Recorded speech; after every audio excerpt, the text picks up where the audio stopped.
Vamos a una subasta, donde un señor está vendiendo calabazas y otras cosas. Three, who's going to get me four? Got a three, anybody want them for four? I got four right here, five. See, I told you. I got five back there, six. Six, right there, six, seven. Seven.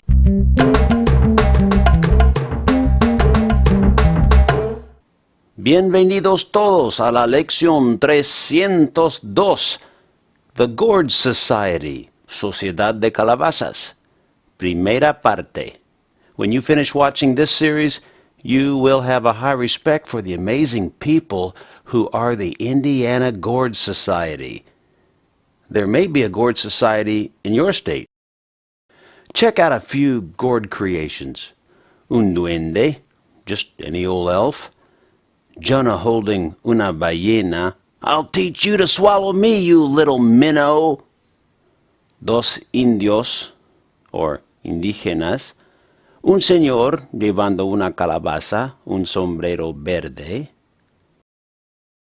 Una cesta con varios huevos coloridos.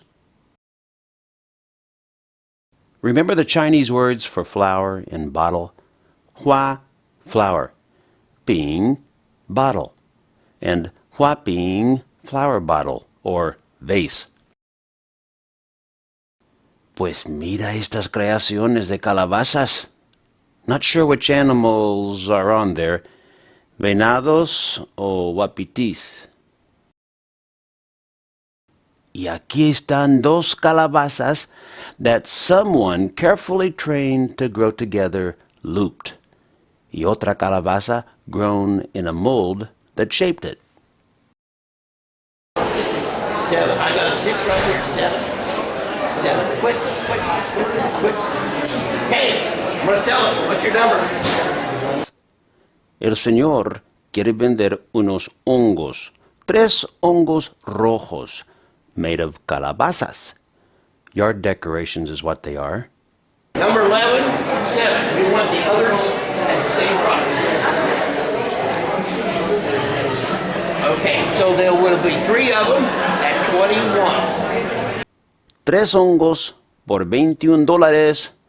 ¡Qué suerte!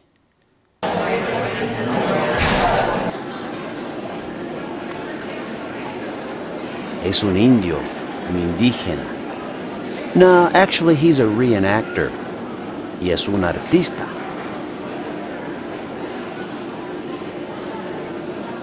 Are gourds stupid?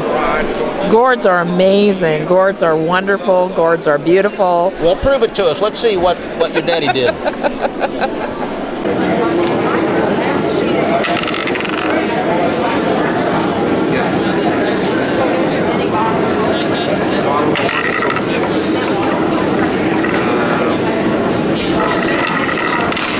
Today I'm bringing you a little piece of Hawaii, but actually also a little piece of China too, right? Yes.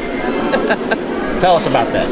Well, I'll tell you that I'm a quarter Hawaiian, a quarter Chinese, a quarter English, and a quarter German.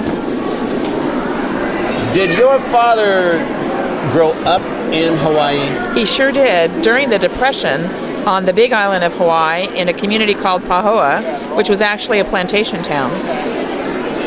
What's that mean, a plantation town? Oh, because they were growing pineapples in the islands, so they were pineapple plantations and sugarcane plantations. So he actually worked in sugarcane fields as a young man, about 14 years old. In fact, the first time my father owned a pair of shoes was because he was going to work in the sugarcane plantation, and you had to have boots in order to work. And so he borrowed his father's boots until he'd earned enough money to buy his own. And those were the first shoes he owned, probably when he was 14, 15 years old. His grandfather was Hawaiian? That's a great question. Half of his mother's family were almost pure Hawaiian. His father's family was almost pure Chinese. So his father's family had come to the Hawaiian Islands as indentured servant to now, work. Let's explain that. Yeah. So in China, you would earn your way to a better life by agreeing to go to another country and work on usually in agriculture. And so he agreed to come and work in the sugarcane fields. He was indentured to work off a certain period of time to earn his right to live independently. So that's not like slavery. It sounds a little bit like it. Doesn't it? Yeah. No, I think it differs in that you had a choice. You weren't forcefully taken I see. like a slave, but it was still long, hard labor. But you were able to live independently. The goal was to be able to live independently. Now, I want to come back to the shoes in just a second, but am I allowed to touch one of these things that he made? You are. Okay. You sure can. When your father was younger, did he do any art with pineapples or sugarcane or any other plants, or is this just something he did when he was older? I really doubt that he had time for art as a young... Oh, I'm sorry. That's okay. I don't think he had time to do art as a young boy. He was the youngest of 10, and they had simple means, didn't have a lot at home. But his mother did make beautiful Hawaiian quilts. And his father was respected in the community. When Hawaiians have feasts, it's called luau, and they often roast a whole pig in order to have this feast. And he was one of 2 men in their town that was trusted enough to select the pig that would be roasted. And not only would he select the animal, but he would also explain the proper way to dress it and to bury it in the imu and do all of that. So I think my dad learned good ways from his parents. He really was interested in growing things, but not necessarily crafting them until he was a lot older. But the very early Hawaiians, just like lots of native cultures, used gourds for vessels. You could think of this as the Tupperware of the 1500s, where you didn't have things to hold your food or to hold your water, but you could hollow out a gourd and use it for that. Did your family use it in that way? I don't really know if they did, but I'm sure, I knew they grew things, and so this may have been some of the things. But his mother made quilts, and so you see these beautiful quilt patterns on here, and this is very likely something that she would have made, and he probably was thinking of her when he put these images on this gourd. Now, let's go back to your dad's shoes. They must have been poor. Very poor. They were very poor. And his first, he finally was able to get his first pair of shoes on his own. That's true. In Hawaii, you didn't need shoes for a long time, but certainly because he went to work, he had to have a pair of shoes. He didn't have to have them necessarily to go to school. But when he was a little bit older, he had an older brother who was in a dance band, and my dad played trumpet quite well. And so at some point, he played in his brother's band, but in order to go to this nightclub where they would perform, he had to have a pair of dress shoes. And so he must have earned the money, or maybe borrowed, so that he maybe borrowed shoes from a family member so that he could dress appropriately to be at the nightclub and play his trumpet as part of his brother's jazz band. Now, the kids are going to want to know, and so will the adults that are with them, what do you mean when you say that for a long time he didn't need any shoes? Well, Hawaii is a beautiful, warm, tropical climate, and it was not uncommon at all in the 30s and 40s where everyone went barefoot. You didn't have to wear shoes to go into, you didn't go into stores. You were at home or on the plantation or in school, but it was common and accepted that you didn't need shoes. And so that's what I mean by that. It wasn't required. It wasn't cold. You didn't have to wear. If it was rainy, you just walked through the rain and then your feet would dry. Many homes had dirt floors or perhaps wood floors, and so it didn't matter. And did your grandparents pass any languages on to your dad? I'm sure they did. I know that my grandmother spoke Hawaiian, although she died when he was probably 19 or so, when he had gone off to the army. He was in Korea, or he was training in the army. I'm not sure where he was when she passed away. I believe his father spoke pidgin English. Pidgin English is a language that doesn't always sound like English. In fact, you wouldn't be able to understand it very well without a lot of practice. I'll go into that more in a later lesson. It's fascinating stuff. Lots of Hawaiians speak Pidgin English, or what is called Hawaiian Creole. Some people look down on the language as a sloppy form of English, a really sloppy English. I don't speak it, but I respect it. Pidgin English is found in many parts of the world.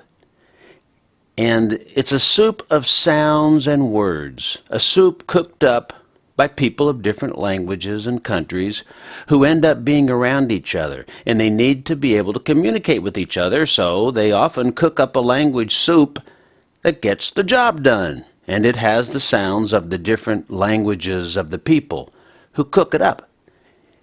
Here's an example of Hawaiian Creole, or Hawaiian pidgin English. You get all kind of trucks and automobiles mixed into traffic. Listen again. You get all kind of trucks and automobiles mixed into traffic. Think you got it? Here it is. You get all kind of trucks and automobiles mixed into traffic. You get all kind of trucks and automobiles mixed into traffic.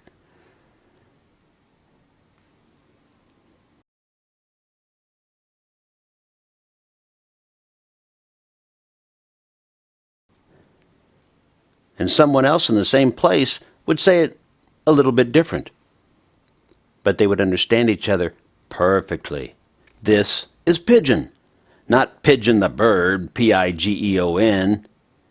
The pidgin English spoken among many Asians who spoke other languages but could understand each other when they used pidgin, that's what this is in part. Hey, looky here. Birdhouse. On board, out of the Hyatt. Who's going to start me with a $10 bill? Yo lo quiero. Now, one thing I forgot to mention. We're not going to horse around with this program. We're going to put these items up here. We're going to sell them. And I know what they're worth to start. So if you don't want, I don't want to start everything at $1. Who's going to give me 5? I got a 5, who's going to give me 10? I got a 5, who's going to give me 10? I got a 5 back here. Quiero comprarlo, señor. I got a 10 right here. Who's going to give me 10? No, señor, aquí. Voy a comprarlo. Yo tengo los $20.